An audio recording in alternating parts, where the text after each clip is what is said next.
ਸਤਿ ਸ਼੍ਰੀ ਅਕਾਲ। ਤੁਸੀਂ ਜੁੜੇ ਹੋਏ ਹੋ ਪੰਜਾਬੀ ਰੇਡੀਓ ਯੂਐਸਏ ਦੇ ਨਾਲ ਤੇ ਮੈਂ ਹਾਂ ਪ੍ਰਵੀਨ ਸ਼ਰਮਾ ਲੈ ਕੇ ਹਾਜ਼ਰ ਹਾਂ ਪ੍ਰੋਗਰਾਮ ਖਬਰ ਤੇ ਨਜ਼ਰ।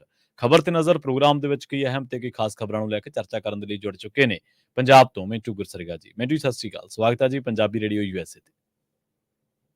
ਜੀ ਸ਼ੁਕਰੀਆ ਸਾਰਿਆਂ ਨੂੰ, ਸਤਿ ਸ੍ਰੀ ਅਕਾਲ ਜੀ। ਅੱਜ ਦਿਨ ਵੀਰਵਾਰ 7 ਦਸੰਬਰ 2023 22 ਮੱਘਰ ਨਾਨਕ ਸ਼ਾਹੀ ਸੰਮਤ 555 ਸਪਾਂਸਰ ਕਰਦੇ ਨੇ ਖਾਲਸਾ ਇੰਸ਼ੋਰੈਂਸ ਏਜੰਸੀ ਵਾਲੇ, ਜਿਨ੍ਹਾਂ ਤੋਂ ਤੁਸੀਂ ਹਰ ਤਰੀਕੇ ਦੀ ਇੰਸ਼ੋਰੈਂਸ ਲੈ ਸਕਦੇ ਹੋ। ਇੰਸ਼ੋਰੈਂਸ ਬਾਰੇ ਪਤਾ ਕਰਨ ਦੇ ਲਈ ਇਹਨਾਂ ਦਾ ਨੰਬਰ ਹੈ 468 272 2500। 1992 ਤੋਂ ਲੈ ਕੇ ਲਗਾਤਾਰ ਇੰਸ਼ੋਰੈਂਸ ਬਿਜ਼ਨਸ ਦੇ ਵਿੱਚ ਨੇ, ਸ਼ਾਨਦਾਰ ਸੇਵਾਵਾਂ ਦੇ ਰਹੇ ਨੇ, ਅਮਰੀਕਾ ਭਰ ਦੇ ਵਿੱਚ ਇੰਸ਼ੋਰੈਂਸ ਕਰਦੇ ਨੇ।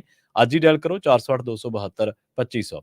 ਟਰਕੀਅਨ ਇਮੀਗ੍ਰੇਸ਼ਨ ਲਾ ਫਰਮ ਵਾਲੇ ਜੇ ਟਰਕੀਅਨ ਟੌਰਨੀ ਟਰਕੀਅਨ ਦੇ ਨਾਲ ਤੁਸੀਂ ਯੂਐਸ ਇਮੀਗ੍ਰੇਸ਼ਨ ਬਾਬਤ ਕੋਈ ਵੀ ਸਲਾਹ ਕਰਨੀ, ਕੋਈ ਵੀ ਸਵਾਲ ਪੁੱਛਣਾ ਤੇ ਇਹਨਾਂ ਦਾ ਨੰਬਰ ਹੈ 415 909 0503। ਕ੍ਰਿਸ਼ਨ ਧਨੋਟਾ ਯੂਬਾ ਸਿਟੀ, ਪਰਮਜੀਤ ਕੌਰੰਗੀ ਵੈਕਾਵਲ, ਪ੍ਰਿਤਪਾਲ ਸਿੰਘ ਸਿੱਧੂ ਫਰੈਜ਼ਨੋ ਜੀਐਨ ਲਿਊ ਵਾਲੇ ਟਰੱਕ ਵਾਸ਼ ਕਰਦੇ ਨੇ, ਆਇਲ ਚੇਂਜ ਕਰਦੇ ਨੇ, 에ਅਰ ਬ੍ਰੇਕਾਂ ਦਾ ਕੰਮ ਤਸੱਲੀ ਬਖਸ਼ ਕਰਵਾ ਸਕਦੇ ਹੋ। ਨਵੇਂ ਪੁਰਾਣੇ ਟਾਇਰ ਵੀ ਇਹਨਾਂ ਤੋਂ ਮਿਲਦੇ ਨੇ।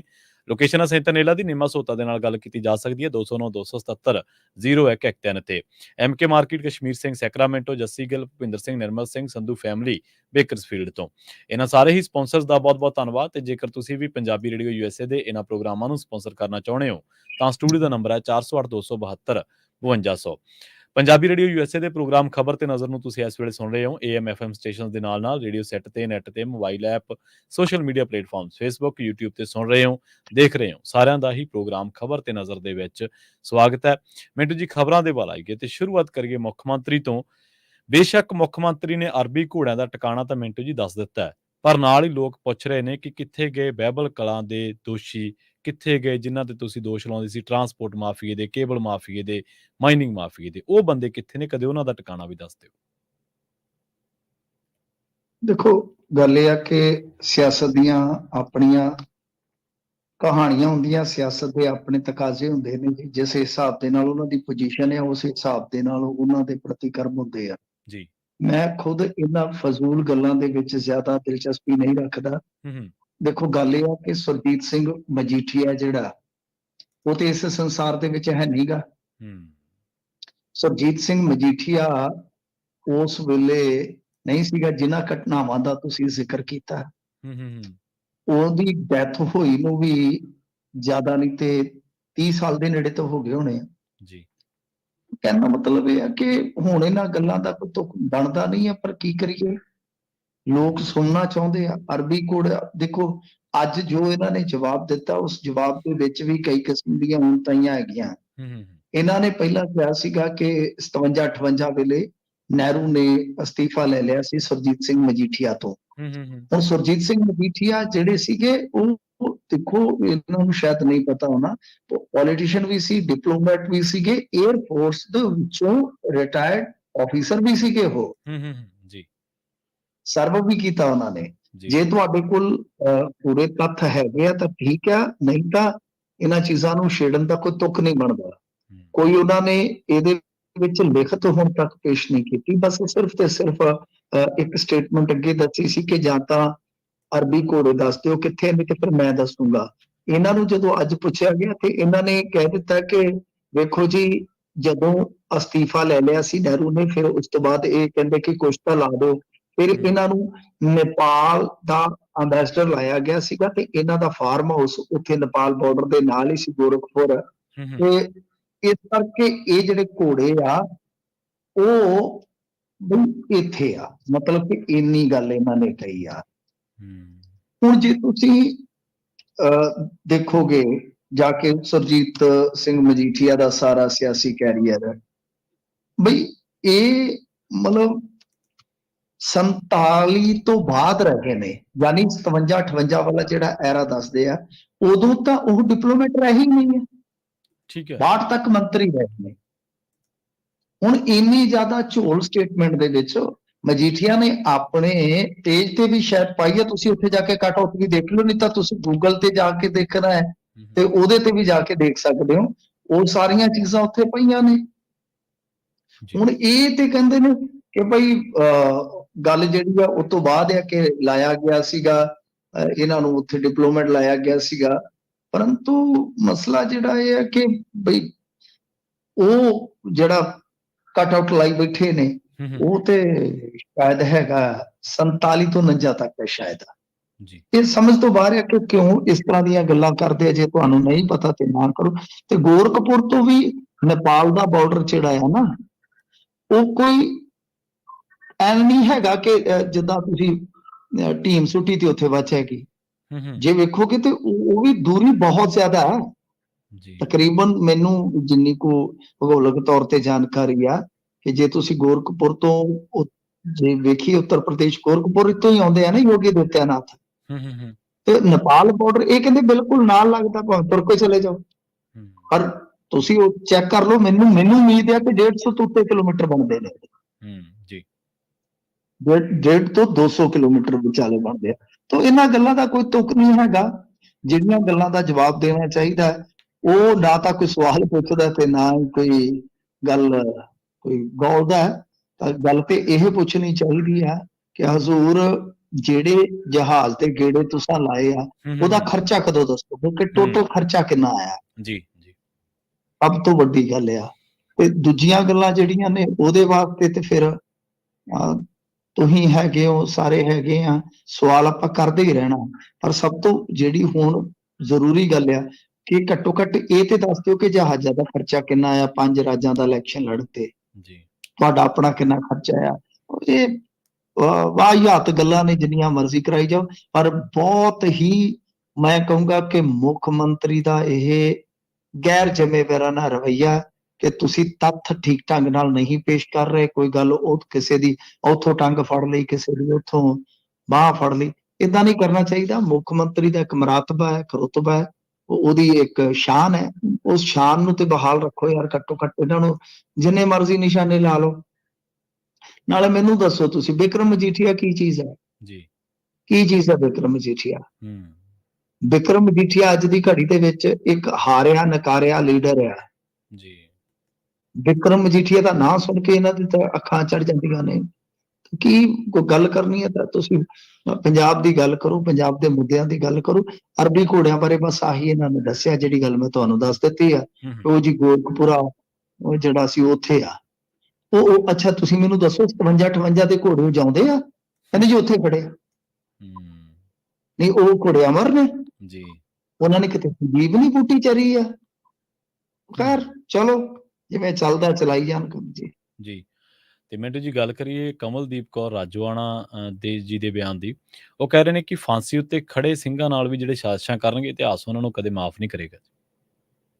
ਦੇਖੋ ਇਹ ਨਾ ਵਿਵਾਦ ਚੱਲਦਾ ਪਿਆ ਦੋ ਬੀਬੀਆਂ ਦਾ, ਇੱਕ ਕਿਰਨਜੋਤ ਕੌਰ ਤੇ ਇੱਕ ਬੀਬੀ ਕਮਲਦੀਪ ਕੌਰ ਦਾ। ਠੀਕ ਹੈ ਜੀ, ਇਹ ਆਪਸ ਦੇ ਵਿੱਚ ਮਿਹਣੋ ਮਿਹਣੀ ਹੋ ਰਹੀਆਂ। ਸਵਾਲ ਦੋਵਾਂ ਨੂੰ ਬਥੇਰੇ ਹੋ ਸਕਦੇ ਆ। ਤੇ ਕੱਲ ਜੋ ਹੋਇਆ ਸੀਗਾ ਉਹ ਤੁਸੀਂ ਸਾਰਿਆਂ ਨੇ ਦੇਖਿਆ ਹੋਵੇਗਾ। ਅੱਜ ਫਿਰ ਉਸ ਲੜੀ ਨੂੰ ਅੱਗੇ ਤੋਰਦਿਆਂ ਬੀਬੀ ਕਿਰਨਜੋਤ ਕੌਰ ਨੇ ਕਿਹਾ ਕਿ ਭੈਣੇ ਮੇਰੇ ਤੇ ਗੁੱਸਾ ਕਾਹਦਾ, ਜਿਨ੍ਹਾਂ ਦੀ ਸਰਕਾਰ ਤੇ ਗੁੱਸਾ ਹੈ ਉਹਨਾਂ ਦੀ ਟਿਕਟ ਉੱਤੇ ਸਰਕਾਰ ਵਿੱਚ ਵੜਨ ਲਈ ਤੁਸੀਂ ਸੰਗਰੂਰ ਤੋਂ ਚੋਣ ਲੜੀ ਸੀ। ਮੈਂ ਨਾ ਕਦੇ ਸਰਕਾਰ ਦਾ ਹਿੱਸਾ ਸੀ ਤੇ ਨਾ ਹੀ ਕਦੇ ਹਿੱਸਾ ਬਣਨ ਦੀ ਕੋਸ਼ਿਸ਼ ਕੀਤੀ ਹੈ। ਮੈਂ ਉਸ ਸ਼੍ਰੋਮਣੀ ਕਮੇਟੀ ਦੀ ਮੈਂਬਰ ਆ ਜੋ ਸਿੰਘਾਂ ਦੀ ਇਮਦਾਦ ਕਰਦੀ ਹੈ। ਘੱਟੋ ਘੱਟ ਜਿਸ ਥਾਲੀ 'ਚ ਖਾਈਏ ਉਹਦੇ ਵਿੱਚ ਮੂਰੀ ਨਹੀਂ ਕਰੀਦੀ। ਠੀਕ ਹੈ, ਮਤਲਬ ਕਿ ਇਹ ਕਾਫੀ ਉਹਨਾਂ ਦੇ ਸਖਤ ਸ਼ਬਦ ਹੋ ਸਕਦੇ ਆ।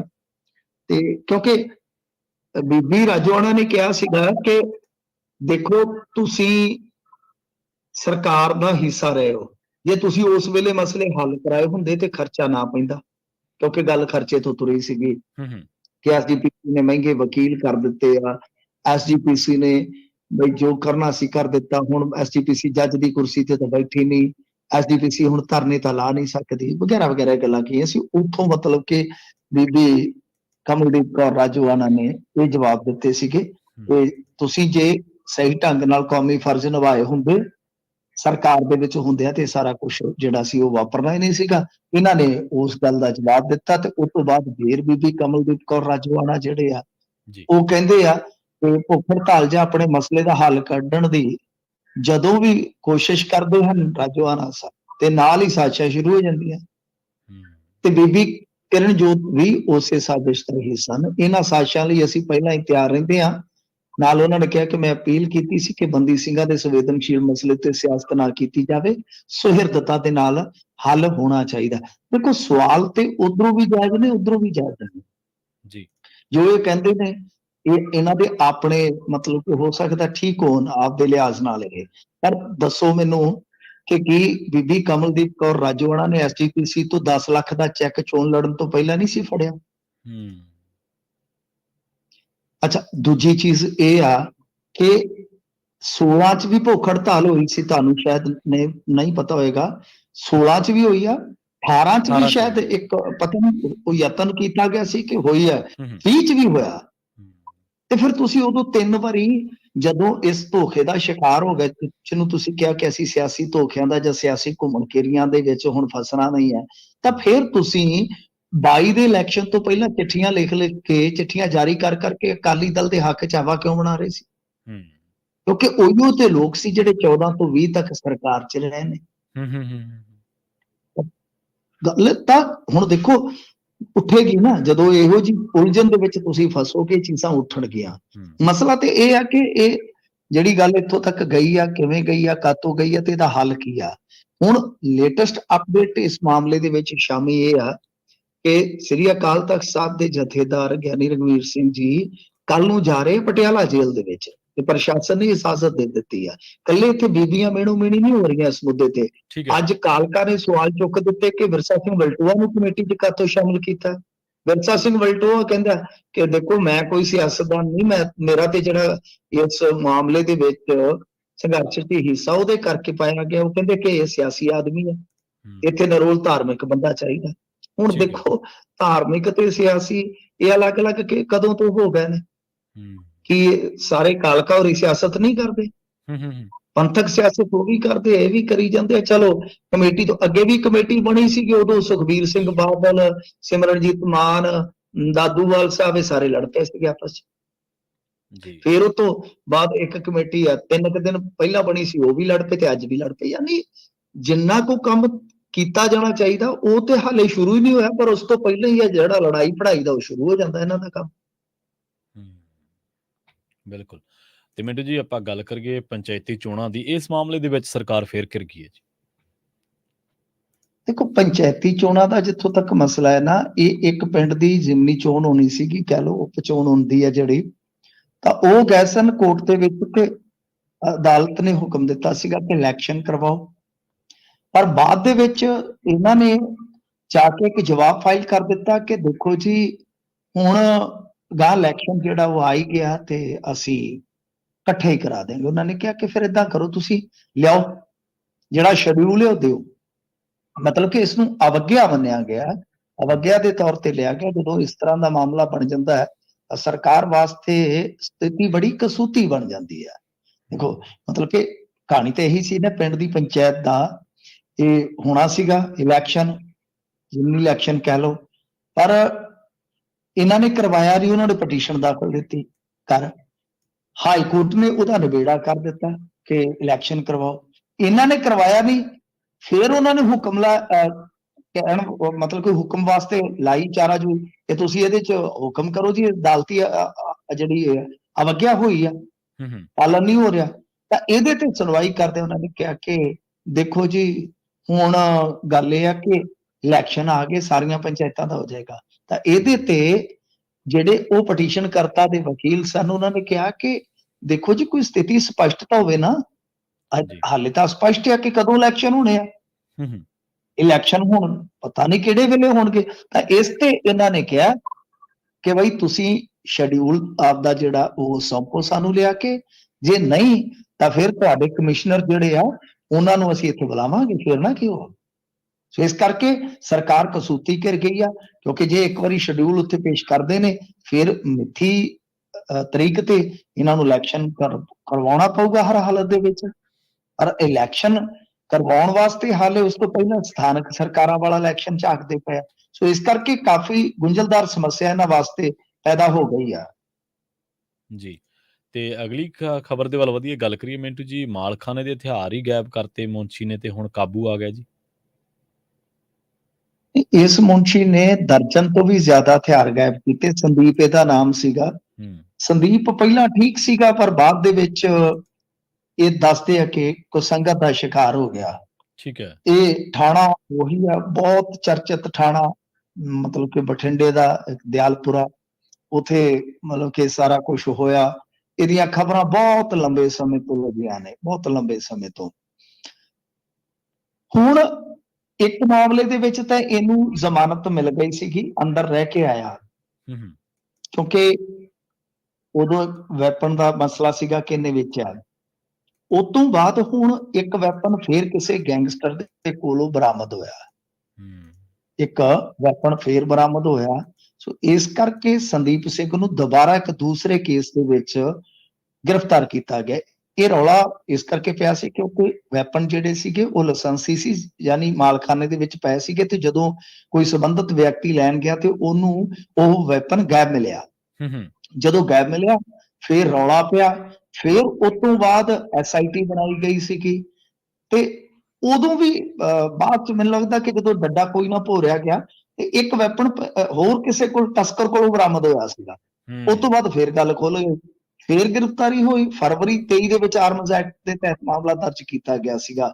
ਇੱਕ ਸੀਗਾ ਸ਼ਾਇਦ ਹਾਨੀ, ਇੱਕ ਦਾ ਨਾਂ ਹਿੰਮਤ ਤੇ ਹੀਰਾ, ਮਤਲਬ ਕਿ ਗ੍ਰਿਫਤਾਰ ਕੀਤਾ ਗਿਆ ਸੀ, ਤੇ ਇਹਨਾਂ ਦੇ ਕੋਲੋਂ 455 ਬੋਰ ਦਾ ਇੱਕ ਵਿਦੇਸ਼ੀ ਹਥਿਆਰ ਬਰਾਮਦ ਕੀਤਾ ਗਿਆ ਸੀਗਾ। ਤੇ ਇਹ ਕਹਿੰਦੇ ਆ ਕਿ ਇਹ ਹਥਿਆਰ ਵੀ ਜਿਹੜਾ ਨਾ ਮਾਲਖਾਨੇ ਚੋਂ ਗਿਆ ਸੀਗਾ, ਸੰਦੀਪ ਸਿੰਘ ਨੇ ਵੇਚਿਆ ਸੀ 455 ਬੋਰ ਦਾ, ਬੜਾ ਤਗੜਾ ਵੈਪਨ ਹੈ।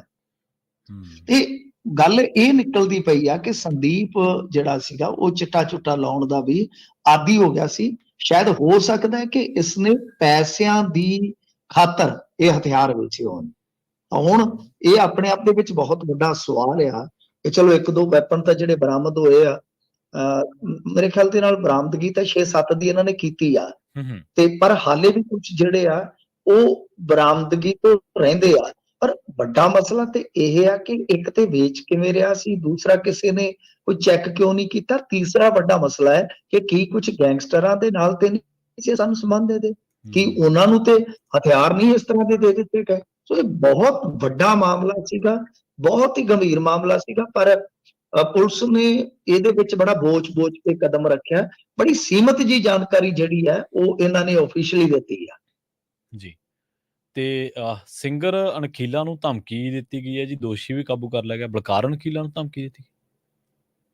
ਹਾਂਜੀ, ਫੁੱਲਾਂ ਵਾਲੀ ਰਜਾਈ ਹੋਏਗੀ ਗਾਣਾ, ਬਲਕਾਰ ਅਣਖੀਲੇ ਦੇ ਬੜੇ ਗਾਣੇ ਸੀਗੇ। ਬਲਕਾਰ ਅਣਖੀਲਾ ਤੇ ਆਪ ਫਸ ਗਿਆ ਸੀ ਇੱਕ ਵਾਰੀ, ਇਹ ਤੇ ਆਪ ਫੜਿਆ ਗਿਆ ਸੀਗਾ ਇਹ ਟਰੈਕਟਰ ਖੋਹ ਦੇ ਮਾਮਲੇ ਦੇ ਵਿੱਚ।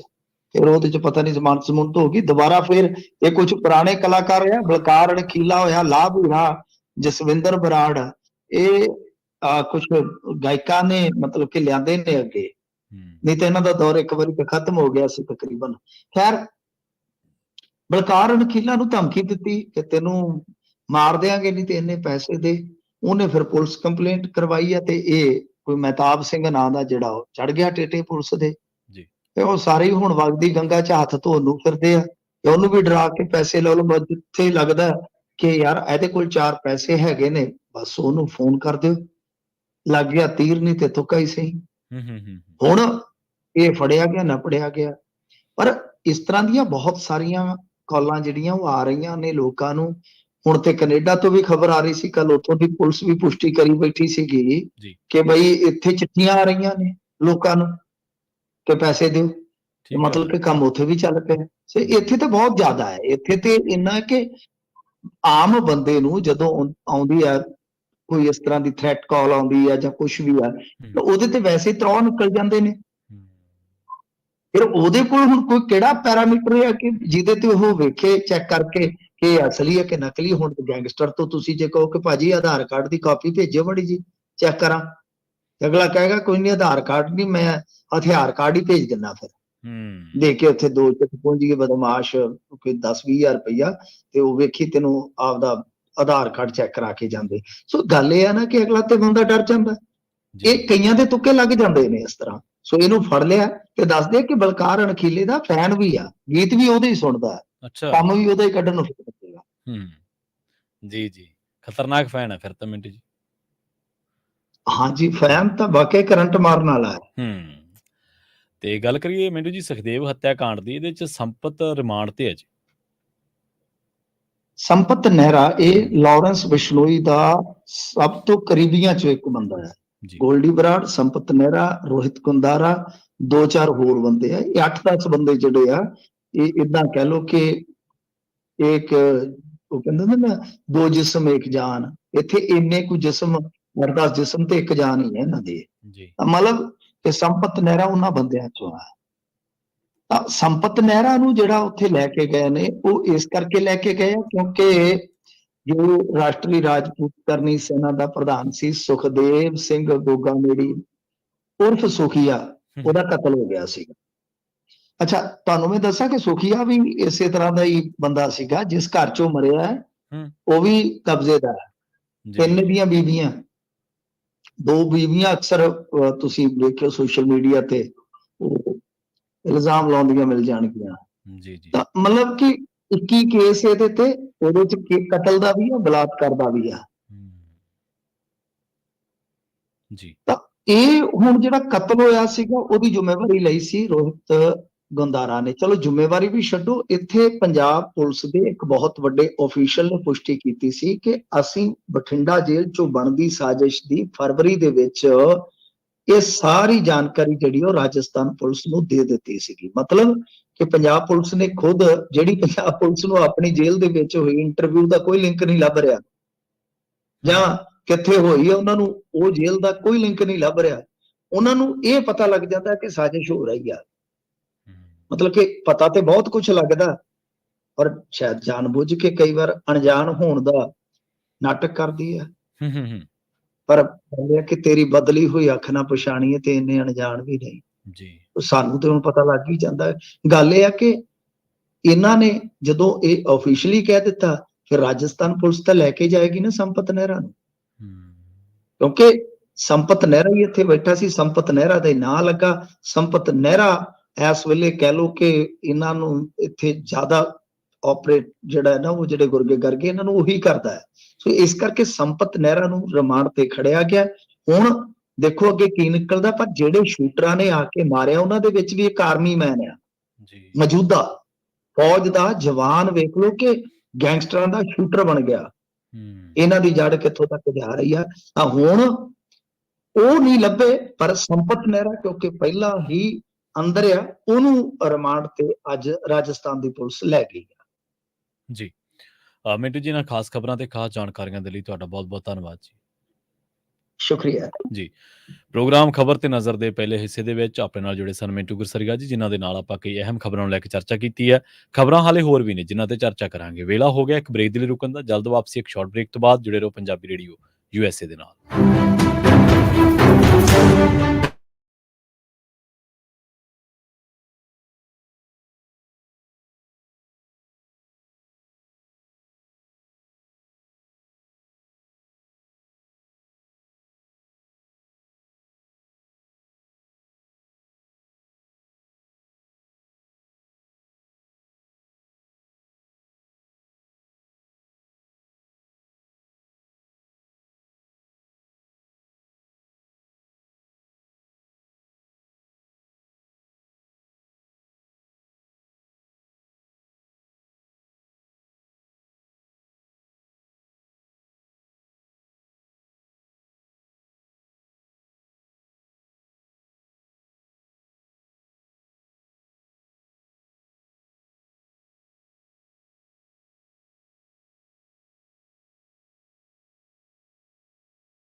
ਬ੍ਰੇਕ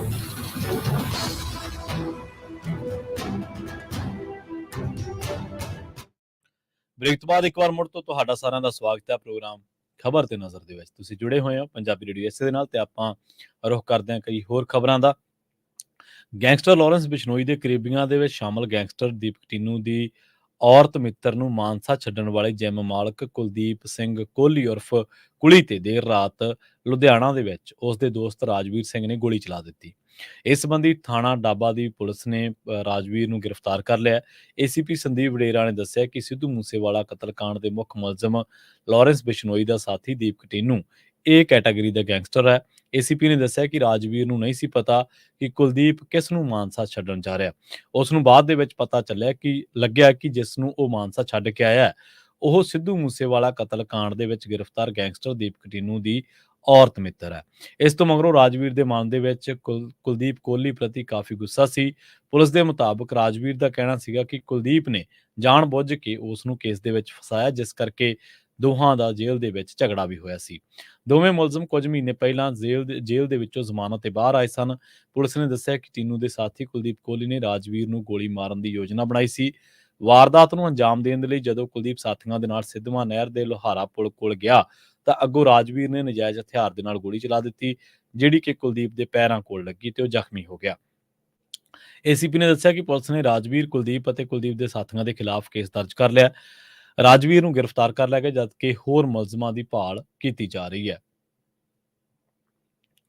ਭਾਜਪਾ ਦੇ ਸੰਸਦ ਮੈਂਬਰ ਰਮੇਸ਼ ਬਧੂੜੀ ਨੇ ਲੋਕ ਸਭਾ ਦੀ ਵਿਸ਼ੇਸ਼ ਅਧਿਕਾਰ ਕਮੇਟੀ ਦੀ ਮੀਟਿੰਗ ਦੇ ਵਿੱਚ ਬਸਪਾ ਦੇ ਦਾਨਿਸ਼ ਅਲੀ ਦੇ ਖਿਲਾਫ ਇਤਰਾਜ਼ਯੋਗ ਟਿੱਪਣੀ ਕਰਨ ਤੇ ਅਫਸੋਸ ਪ੍ਰਗਟ ਕੀਤਾ ਹੈ।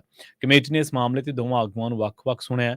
ਸੂਤਰਾਂ ਦੇ ਮੁਤਾਬਕ ਬਧੂੜੀ ਨੇ ਕਮੇਟੀ ਸਾਹਮਣੇ ਮੰਨਿਆ ਕਿ ਭਾਜਪਾ ਦੇ ਸੀਨੀਅਰ ਆਗੂ ਅਤੇ ਕੇਂਦਰੀ ਮੰਤਰੀ ਰਾਜਨਾਥ ਸਿੰਘ ਨੇ 21 ਸਤੰਬਰ ਨੂੰ ਚੰਦਰਯਾਨ 3 ਦੀ ਮਿਸ਼ਨ ਦੀ ਸਫਲਤਾ ਤੇ ਚਰਚਾ ਦੇ ਦੌਰਾਨ ਭਾਸ਼ਣ ਦੇ ਵਿੱਚ ਉਸ ਦੀ ਟਿੱਪਣੀ ਦੇ ਲਈ ਸਦਨ ਦੇ ਵਿੱਚ ਅਫਸੋਸ ਜ਼ਾਹਰ ਕੀਤਾ ਸੀ। ਸੂਤਰਾਂ ਦੇ ਮੁਤਾਬਕ ਬਧੂੜੀ ਵੱਲੋਂ ਅਫਸੋਸ ਜ਼ਾਹਰ ਕਰਨ ਦੇ ਨਾਲ ਕਮੇਟੀ ਇਸ ਮਾਮਲੇ ਨੂੰ ਬੰਦ ਕਰ ਸਕਦੀ ਹੈ ਅਤੇ ਆਪਣੀ ਰਿਪੋਰਟ ਸਪੀਕਰ ਨੂੰ ਭੇਜ ਸਕਦੀ ਹੈ। ਬੀਜੇਪੀ ਪ੍ਰਧਾਨ ਜੇਪੀ ਨੱਡਾ ਨੇ ਵੀ ਬਧੂੜੀ ਨੂੰ ਇਸ ਮਾਮਲੇ ਦੇ ਵਿੱਚ ਕਾਰਨ ਦੱਸੋ ਨੋਟਿਸ ਜਾਰੀ ਕੀਤਾ ਸੀ। ਇਹ ਜਿਹੜੇ ਕਾਰਨ ਦੱਸੋ ਨੋਟਿਸ ਜਾਰੀ ਕੀਤੇ ਜਾਂ ਅਫਸੋਸ ਪ੍ਰਗਟਾਉਣਾ, ਇਹ ਰੋਂਦੀ ਦੇ ਸਿਰ ਤੇ ਹੱਥ ਰੱਖਣ ਤੋਂ ਬਾਅਦ ਹੋਰ ਕੁਝ ਵੀ ਨਹੀਂ ਹੈ। ਅਸਲ ਦੇ ਵਿੱਚ ਬਧੂੜੀ ਨੇ ਜਦੋਂ ਇਹ ਟਿੱਪਣੀ ਕੀਤੀ, ਜਦੋਂ ਉਹਦੇ ਮਜ਼ਹਬ ਤੇ ਟਿੱਪਣੀ ਕੀਤੀ, ਉਹਦੇ ਫਿਰਕੇ ਤੇ ਟਿੱਪਣੀ ਕੀਤੀ, ਦਾਨਿਸ਼ ਅਲੀ ਦੇ ਤੇ ਬਹੁਤ ਇਤਰਾਜ਼ਯੋਗ ਸ਼ਬਦ ਸੀਗੇ, ਉਹਨਾਂ ਸ਼ਬਦਾਂ ਨੂੰ ਆਪਾਂ ਇੱਥੇ ਵਰਤ ਵੀ ਨਹੀਂ ਸਕਦੇ। ਤਾਂ ਉਸ ਤੋਂ ਬਾਅਦ ਬਧੂੜੀ ਨੂੰ ਰਾਜਸਥਾਨ ਦੇ ਇੱਕ ਇਲਾਕੇ ਦਾ ਇੰਚਾਰਜ ਲਾਇਆ ਗਿਆ। ਤਾਂ ਇਹਦਾ ਮਤਲਬ ਇਹ ਹੈ ਕਿ ਬਧੂੜੀ ਨੂੰ ਇਨਾਮ ਦਿੱਤਾ ਗਿਆ, ਬਧੂੜੀ ਨੂੰ ਸ਼ਾਬਾਸ਼ੀ ਦਿੱਤੀ ਗਈ ਕਿ ਭਾਈ ਤੂੰ ਬਹੁਤ ਚੰਗਾ ਕੰਮ ਕਰਕੇ ਆਇਆ। ਹੁਣ ਇਸ ਕੰਮ ਦੇ ਨਾਲ ਆਪਣੀ ਪੋਲਰਾਈਜੇਸ਼ਨ ਮਜ਼ਬੂਤ ਹੋਊਗੀ ਤੇ ਤੂੰ ਹੁਣ ਰਾਜਸਥਾਨ ਦੇ ਵਿੱਚ ਇਸ ਦੀ ਕਮਾਂਡ ਸੰਭਾਲ। ਰਾਜਸਥਾਨ ਦੇ ਵਿੱਚ ਭਾਜਪਾ ਦੀ ਜਿੱਤ ਹੋਈ ਹੈ ਤੇ ਉਹਨੇ ਸਰਕਾਰ ਬਣਾਈ ਹੈ। ਹੁਣ ਇਸ ਤੋਂ ਪਹਿਲਾਂ ਤੁਸੀਂ ਦੇਖਿਆ ਹੋਣਾ ਬ੍ਰਿਜ ਭੂਸ਼ਣ, ਉਹਦੇ ਤੇ ਉਹਨਾਂ ਕੁੜੀਆਂ ਨੇ ਐਲੀਗੇਸ਼ਨ ਲਾਏ ਜਿਨਸੀ ਛੇੜਛਾੜ ਦੇ, ਜਿਹੜੀਆਂ ਕੁੜੀਆਂ ਨੇ ਮੈਡਲ ਜਿੱਤੇ ਨੇ। ਉਹ ਸਿਰਫ ਹੁਣ ਕੌਮੀ ਨਾਗਰਿਕ ਨਹੀਂ ਗੇ, ਰਾਸ਼ਟਰੀ ਨਾਗਰਿਕ ਨਹੀਂ ਗੇ, ਉਹ ਕੌਮਾਂਤਰੀ ਪੱਧਰ ਦੇ ਖਿਡਾਰੀ ਨੇ, ਕੌਮਾਂਤਰੀ ਹਸਤੀਆਂ ਨੇ ਉਹ ਸਾਰੇ। ਪਰ ਉਹ ਕੀ ਉਹਨੂੰ ਸਸਪੈਂਡ ਕੀਤਾ, ਕੀ ਉਹਦੇ ਤੇ ਕੋਈ ਕਾਰਵਾਈ ਕੀਤੀ? ਨਹੀਂ। ਇਸੇ ਤਰ੍ਹਾਂ ਦਾ ਮਾਮਲਾ ਲਖੀਮਪੁਰ ਖੀਰੀ ਦੇ ਮਾਮਲੇ ਦੇ ਵਿੱਚ ਆਪਾਂ ਦੇਖਦੇ ਹਾਂ ਕਿ ਉੱਥੇ ਕਿਸਾਨਾਂ ਨੂੰ ਦਰੜ ਕੇ ਮਿੱਧ ਕੇ ਮਾਰਨ ਵਾਲੇ ਅਜੇ ਮਿਸ਼ਰਾ, ਟੋਨੀ ਦੇ ਪੁੱਤਰ ਆਸ਼ੀਸ਼ ਮਿਸ਼ਰਾ ਦੇ ਖਿਲਾਫ ਕੇਸ ਦਰਜ ਹੋਇਆ। ਅਜੇ ਮਿਸ਼ਰਾ ਨੂੰ ਬਰਖਾਸਤ ਕਰਨ ਦੀ ਥਾਂ ਤੇ, ਕਿਸਾਨਾਂ ਦੀ ਮੰਗ ਦੇ ਉੱਤੇ ਗੌਰ ਕਰਨ ਦੀ ਥਾਂ ਤੇ ਉਹਨੂੰ ਸਗੋਂ ਰਾਜ ਮੰਤਰੀ ਦੇ ਅਹੁਦੇ ਤੇ ਜਾਰੀ ਰੱਖਿਆ ਗਿਆ, ਉਹਦਾ ਅਹੁਦਾ ਕੰਟੀਨਿਊ ਕੀਤਾ ਗਿਆ। ਇਸ ਦੇ ਨਾਲ ਉਹਨੇ ਸਿਰਫ ਇਹ ਨਹੀਂ ਕੀਤਾ ਕਿ ਉਹਦੇ ਮੁੰਡੇ ਨੇ ਕਿਸਾਨਾਂ ਦੇ ਉੱਤੇ ਜੀਪ ਚੜਾ ਦਿੱਤੇ, ਕਿਸਾਨ ਮਾਰ ਦਿੱਤੇ, ਸਿੱਖ ਕਿਸਾਨ ਮਾਰ ਦਿੱਤੇ, ਬਲਕਿ ਉਹਨੇ ਬਾਅਦ ਦੇ ਵਿੱਚ ਵੀ ਇਸ ਜਾਂਚ ਨੂੰ ਪ੍ਰਭਾਵਿਤ ਕਰਨ ਦੇ ਲਈ, ਪੱਤਰਕਾਰਾਂ ਨੂੰ ਧਮਕਾਉਣ ਦੇ ਲਈ ਜਾਂ ਕਿਤੇ ਵੀ ਉਹਦਾ ਜਿਹੜਾ ਸਿਆਸੀ ਹੰਕਾਰ ਸੀ ਉਹ ਕਾਬੂ ਦੇ ਵਿੱਚ ਨਹੀਂ ਸੀ। ਉਹਨੇ ਹਰ ਇੱਕ ਥਾਂ ਆਪਣੀ ਜੋ ਅਸਰ ਰਸੂਖ ਸੀਗਾ ਉਹਦੀ ਵਰਤੋਂ ਕੀਤੀ ਤੇ ਉਸ ਵਰਤੋਂ ਦੇ ਨਾਲ ਬੇਸ਼ੱਕ ਚਾਰਜਸ਼ੀਟ ਦੇ ਵਿੱਚ ਤਾਂ ਉਸਦੇ ਪੁੱਤਰ ਦਾ ਨਾਮ ਆਇਆ ਆਸ਼ੀਸ਼ ਮਿਸ਼ਰਾ ਦਾ, ਪਰ ਫਿਰ ਵੀ ਉਹ ਕਾਫੀ ਇਸ ਮਾਮਲੇ ਦੇ ਵਿੱਚ ਕਾਨੂੰਨੀ ਤੌਰ ਤੇ ਵੀ ਕਈ ਟੰਗਾਂ ਅੜਾਉਂਦਾ ਰਿਹਾ, ਜਦਕਿ ਅਸਲ ਦੇ ਵਿੱਚ ਮੋਰਲ ਗਰਾਊਂਡ ਦੇ ਉੱਤੇ, ਨੈਤਿਕ ਤੌਰ ਦੇ ਉੱਤੇ ਉਸ ਮੰਤਰੀ, ਜਿਸ ਮੰਤਰੀ ਦੇ ਮੁੰਡੇ ਨੇ ਕਿਸਾਨਾਂ ਨੂੰ ਦਰੜਿਆ ਸੀ, ਉਸ ਮੰਤਰੀ ਨੂੰ ਕੱਢ ਕੇ ਕੈਬਨਿਟ ਦੇ ਵਿੱਚੋਂ, ਰਾਜ ਮੰਤਰੀ ਦੇ ਅਹੁਦੇ ਤੋਂ ਖੋਹ ਕੇ ਉਹਨੂੰ ਕੈਬਨਿਟ ਦੇ ਵਿੱਚੋਂ ਕੱਢ ਦੇਣਾ ਚਾਹੀਦਾ ਸੀ। ਪਰ ਕੀ ਕੱਢਿਆ ਗਿਆ? ਨਹੀਂ। ਬਧੂੜੀ ਵਰਗੇ ਲੋਕ, ਬ੍ਰਿਜ ਭੂਸ਼ਣ ਵਰਗੇ ਲੋਕ, ਜਾਂ ਜਿਹੜਾ ਅਜੇ ਮਿਸ਼ਰਾ ਟੈਨੀ ਹੈ, ਉਹਦੇ ਵਰਗੇ ਲੋਕ, ਇਹ ਲੋਕ ਭਾਜਪਾ ਲਈ ਕਿਸੇ ਸੋਨੇ ਤੇ ਸੁਹਾਗੇ ਨਾਲੋਂ ਘੱਟ ਨਹੀਂ ਗੇ, ਕਿਉਂਕਿ ਜਦੋਂ ਜ਼ਹਿਰ ਉਗਲਦੇ ਆ ਤਾਂ ਇਹਨਾਂ ਨੂੰ ਗਲਤੀ ਨਹੀਂ ਦੇਖੀ ਜਾਂਦੀ ਇਹਨਾਂ ਦੀ, ਇਹਨਾਂ ਨੂੰ ਹੀਰੋ ਵਜੋਂ ਪੇਸ਼ ਕੀਤਾ ਜਾਂਦਾ ਹੈ। ਹੁਣ ਜੇ ਤੁਸੀਂ ਦੇਖੋ ਪੱਛਮੀ ਬੰਗਾਲ ਦੇ ਵਿੱਚ ਸਰਕਾਰ ਦੇ ਨਾਲ ਇੱਟ ਖੜਿੱਕੇ ਲੈਣ ਵਾਲਾ ਰਾਜਪਾਲ ਉਪ ਰਾਸ਼ਟਰਪਤੀ ਬਣ ਸਕਦਾ ਹੈ, ਤੇ ਕਿਹੜਾ ਰਾਜਪਾਲ ਚਾਹੁੰਦਾ ਹੋਊਗਾ ਜਿਹੜਾ ਕਹਿੰਦਾ ਹੋਊਗਾ ਕਿ ਮੈਂ ਉਪ ਰਾਸ਼ਟਰਪਤੀ ਨਾ ਬਣਾ? ਕਿਹੜਾ ਰਾਜਪਾਲ ਕਹਿੰਦਾ ਹੋਊਗਾ ਜਿਹੜਾ ਕਹਿੰਦਾ ਹੋਊਗਾ ਕਿ ਯਾਰ ਇੱਥੇ ਸੂਬੇ 'ਚ ਬੈਠੇ ਆ, ਰਾਜ ਸਭਾ ਦੇ ਵਿੱਚ ਜਾਂਦੇ ਆ, ਉੱਥੇ ਰਾਜ ਸਭਾ ਦੇ ਚੇਅਰਮੈਨ ਬਣਦੇ ਆ। ਕਿਸੇ ਦੀ ਸਿਆਸੀ ਆਕਾਂਖਿਆ, ਕਿਸੇ ਦੀ ਸਿਆਸੀ ਇੱਛਾ ਇਸ ਤੋਂ ਘੱਟ ਹੋਊਗੀ? ਨਹੀਂ ਹੋਣੀ। ਜਦੋਂ ਜਗਦੀਪ ਧਾਨਕੜ ਵਰਗੇ ਲੋਕ ਜਿਹੜੇ ਸਰਕਾਰਾਂ ਦੇ ਨਾਲ ਫੈਡਰਲਿਜ਼ਮ ਦੀ ਜਿਹੜੇ ਬੰਦੇ ਸੰਘੀ ਘੁੱਟਣ ਦੇ ਜਿਨ੍ਹਾਂ ਤੇ ਦੋਸ਼ ਲੱਗਦਾ ਹੈ, ਜਿਨ੍ਹਾਂ ਤੇ ਦੋਸ਼ ਲੱਗਦਾ ਕਿ ਉਹਨਾਂ ਨੇ ਸਰਕਾਰਾਂ ਦੇ ਨਾਲ ਰਾਬਤਾ ਕਰਕੇ ਤਾਂ ਕੀ ਚੱਲਣਾ ਸੀ, ਉਲਟਾ ਸਰਕਾਰਾਂ ਨੂੰ ਠਿੱਠ ਕੀਤਾ, ਤੰਗ ਕੀਤਾ, ਪਰੇਸ਼ਾਨ ਕੀਤਾ। ਉਹ ਲੋਕ ਜਦੋਂ ਇਸ ਤਰ੍ਹਾਂ ਉੱਚ ਅਹੁਦਿਆਂ ਦੇ ਨਾਲ ਨਵਾਜ਼ੇ ਜਾਣ, ਜਦੋਂ ਉਹਨਾਂ ਨੂੰ ਵਿਸ਼ੇਸ਼ ਤੌਰ ਦੇ ਉੱਤੇ ਇੱਕ ਸਥਾਨ ਮਿਲੇ, ਤਾਂ ਇਹ ਕੀ ਇਹ ਮਤਲਬ ਇਹਦਾ ਇਹ ਨਹੀਂ ਕੱਢਿਆ ਜਾ ਸਕਦਾ ਕਿ ਇਹਨਾਂ ਨੂੰ ਸ਼ਾਬਾਸ਼ ਦਿੱਤੀ ਜਾ ਰਹੀ ਹੈ? ਤੇ ਦੂਜਾ, ਇਹਨਾਂ ਨੂੰ ਦੇਖ ਕੇ ਕਿਉਂ ਨਾ ਦੂਜੇ ਉਸ ਰਾਹੇ ਪੈਣਗੇ? ਕਿਉਂ ਨਾ ਦੂਜੇ ਰਮੇਸ਼ ਭਦੌੜੀ ਨੂੰ ਜਦੋਂ ਪਤਾ ਲੱਗਿਆ ਕਿ ਯਾਰ ਅਫਸੋਸ ਕਰ ਕੀ ਸਰ ਗਿਆ, ਕਿਹੜਾ ਕੋਈ ਸਜ਼ਾ ਹੋਈ ਹੈ ਜਾਂ ਕਿਹੜਾ ਕੋਈ ਪਾਰਟੀ ਦੇ ਵਿੱਚੋਂ ਬਾਹਰ ਕੱਢਿਆ, ਤਾਂ ਕਿ ਕੋਈ ਹੋਰ ਬੰਦਾ ਜਿਹੜੇ ਦਾਨਿਸ਼ ਅਲੀ ਨੂੰ ਨਿਸ਼ਾਨਾ ਬਣਾ ਸਕਦਾ, ਤੇ ਕੋਈ ਹੋਰ ਬੰਦਾ ਕਿਸੇ ਨਾਂ ਦੇ ਨਾਲ ਅਲੀ, ਕਿਸੇ ਦੇ ਨਾਲ ਖਾਨ, ਕਿਸੇ ਦੇ ਨਾਲ ਕੁਛ ਲੱਗਦਾ ਹੋਊਗਾ ਕਿ ਉਹਨਾਂ ਨੂੰ ਨਾ ਨਿਸ਼ਾਨਾ ਬਣਾਊਗਾ। ਅਸੀਂ ਕਿਹੋ ਜਿਹੀਆਂ ਪਿਰਤਾਂ ਪਾ ਰਹੇ ਹਾਂ? ਅਸੀਂ ਕੀ ਲੋਕਾਂ ਕੋਲੇ ਕੀ ਸਾਬਤ ਕਰਨਾ ਚਾਹੁੰਦੇ ਹਾਂ? ਅਸੀਂ ਕੀ ਦੁਨੀਆ ਮੂਹਰੇ ਸਾਬਤ ਕਰਨਾ ਚਾਹੁੰਦੇ ਹਾਂ? 4-5 ਮਿਸਾਲਾਂ ਤਾਂ ਆਪਾਂ ਦਿੱਤੀਆਂ ਨੇ, ਹੋਰ ਬਥੇਰੀਆਂ ਖਬਰਾਂ ਐਸੀਆਂ ਹੋਣਗੀਆਂ ਜਿੱਥੇ ਇੱਕ ਖਾਸ ਸਿਆਸੀ ਏਜੰਡੇ ਦੇ ਲਈ ਬਹੁਤ ਸਾਰੇ ਲੋਕਾਂ ਦਾ ਨਿਰਾਦਰ ਅਪਮਾਨ ਕੀਤਾ ਹੋਊਗਾ, ਔਰ ਉਹ ਵੀ ਲੋਕ ਸਭਾ ਦੇ ਵਿੱਚ ਖੜ ਕੇ, ਉਹ ਵੀ ਉਸ ਥਾਂ ਤੇ ਜਿੱਥੇ ਨਵੀਂ ਲੋਕ ਸਭਾ ਦੀ ਜਿਹੜੀ ਇਮਾਰਤ ਆ ਉੱਥੇ ਇਹ ਘਟਨਾ ਵਾਪਰੀ ਹੈ। ਸੋ ਚਾਹੀਦਾ ਤਾਂ ਇਹ ਸੀਗਾ ਕਿ ਇਹਨੂੰ ਰਮੇਸ਼ ਭਦੌੜੀ ਨੂੰ ਘਰੇ ਤੋਰ ਕੇ ਇਹ ਦੱਸਿਆ ਜਾਂਦਾ ਹੈ, ਪਿਰਤ ਪਾਈ ਜਾਂਦੀ ਕਿ ਇਸ ਥਾਂ ਦੇ ਉੱਤੇ ਇਸ ਤਰ੍ਹਾਂ ਦੀ ਕੋਈ ਜਗ੍ਹਾ ਨਹੀਂ ਹੈ, ਇਸ ਤਰ੍ਹਾਂ ਦੇ ਫਿਰਕਾ ਕਰਨ ਦੀ, ਇਸ ਤਰ੍ਹਾਂ ਦੇ ਅਪਰਾਧੀ ਕਰਨ ਦੀ ਕੋਈ ਜਗ੍ਹਾ ਨਹੀਂ ਹੈ। ਇਸ ਤਰ੍ਹਾਂ ਦੇ ਸ਼ਬਦੀ ਜਿਹੜੇ ਕ੍ਰਾਈਮ ਤੋਂ ਵੀ ਭੈੜੇ ਸ਼ਬਦ ਨੇ, ਉਹਨਾਂ ਲਈ ਕੋਈ ਜਗ੍ਹਾ ਨਹੀਂ ਹੈ। ਪਰ ਫਿਰ ਵੀ ਰਮੇਸ਼ ਭਦੌੜੀ ਵਰਗੇ ਲੋਕ ਅਫਸੋਸ ਜ਼ਾਹਰ ਕਰਕੇ ਹੀ ਜਿਹੜਾ ਉਹ ਆਪਣਾ ਫਰਜ਼ ਅਦਾ ਕਰ ਗਏ ਨੇ। ਪ੍ਰੋਗਰਾਮ ਖਬਰ ਤੇ ਨਜ਼ਰ ਦੇ ਵਿੱਚ ਵੇਲਾ ਹੋ ਗਿਆ ਇੱਕ ਸ਼ਾਰਟ ਬ੍ਰੇਕ ਦੀ ਰੁਕਣ ਦਾ। ਬ੍ਰੇਕ ਤੋਂ ਪਾਰ ਆਪਣੇ ਨਾਲ ਜੁੜਨਗੇ ਡਾਕਟਰ ਗੁਰਜੋਤ ਸਿੰਘ, ਜੋਤ ਆਯੁਰਵੈਦਿਕ ਸੈਂਟਰ, ਟੋਰਾਂਟੋ, ਕੈਨੇਡਾ ਤੋਂ।